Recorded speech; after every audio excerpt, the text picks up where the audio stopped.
היי, מה נשמע? אנחנו פה בפרויקט החקלאי שלנו, אלה הערוגות שהן כבר קצת יותר מתקדמות. התחלנו פה לעשות ערוגה חדשה. ככה נראית בהתחלה, היה לנו מלא עשבים, וכדי להתמודד איתם אנחנו מניחים את הקרטונים ומסדרים את ההשקיה, ועל זה אנחנו שמים קומפוסט ורסק עץ. אז עכשיו זה אולי, שנייה נתרחק קצת, אז עכשיו זה אולי לא נראה משהו, אבל בהמשך זה ייראה יפה מאוד. אני אעדכן אתכם.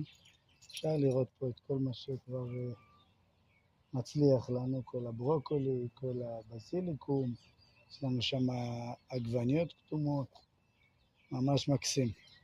אז זהו, נעדכן.